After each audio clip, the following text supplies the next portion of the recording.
We are back with the GR86 part 2 of installing some PCI parts. So today we're going to do the front lower control arm bushing. We're going to treat it out for spherical bearing. And then we are also going to reinforce it. I did modify my gusset over here. It doesn't come with dimples. I also already sprayed it with Steel It so I can weld it. So let's get these on. So first things first, removing this lower A-arm is actually really easy. You have a 17mm nut and bolt over here. And then down at the bottom, you'll have two 19mm to take this bracket off here. And then back here, might be too dark, onto the knuckle, there's a 17mm with a cotter pin. That one comes off really easy. So that's all you need. And then the A-arm pops right out.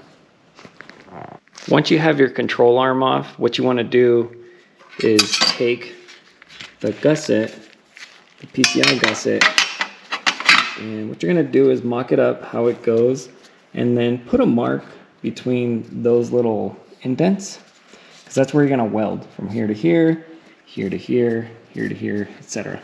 So put a mark anywhere on there,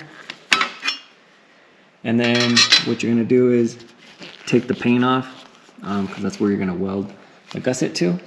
So what I did was the underside, I coated it with Steel It, because that way it won't rust even after I weld it.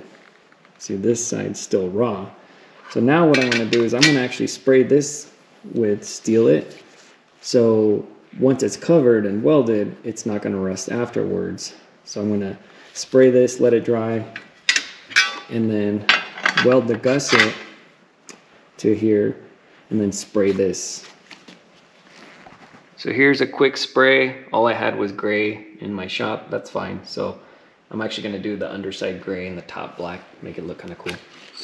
So if you guys are not familiar with Steel It, this is a coating that actually has stainless steel inside the actual coating. So therefore, after you spray it and let it dry, you can actually weld over it, which is great for areas that you're about to cover and you don't want to rust. So that's why in this case, I'm covering up everything I grinded off, and then I'm going to put the gusset on there and weld it, and then I won't have to try and spray the inside of that later. So this is great. I'm not sponsored. I do just have it in the shop for anytime I need it. Again, I only have gray, which is, I actually like the color. I already did the other arm, so, but the way I did it is I did the bottom side gray, and then I flipped it over and did the black that's already coated. Just went over some of the parts that burned off. So gotta let this dry. I'll be back in a few hours, and then weld the gusset on. Gusset is all welded in. So the next thing I'm going to do here is press out this bushing and then put this bearing in. One thing you want to make sure is that the logo is facing up, so it'll be like that. So we're going to go ahead and press that in, and then I'm going to put a coat of Steel It on the bottom, and then I scuffed up the other side, and I'm going to paint the other side black. I already scuffed it up, just so it's ready to paint. Here's a finished product. Top is painted black.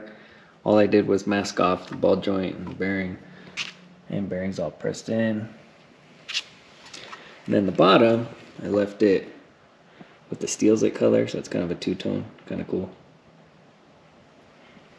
So I'm gonna throw it back in the car real quick. It's a little dark down here, but here's the finished product. Looks really good. Reinforced lower control arms, and these really nice spherical bearings up here. And as always, I like to mark my bolts. So if I'm double checking to make sure that none of the hardwares came loose, that's an easy way to do it, and fast, especially if you're at the track. So that's it. I'm gonna lower the car down and see how these feel and how big of a difference, especially these bearings made. So thanks for watching, and make sure to subscribe, like the videos, all that stuff. Let's keep this channel going. Thank you guys.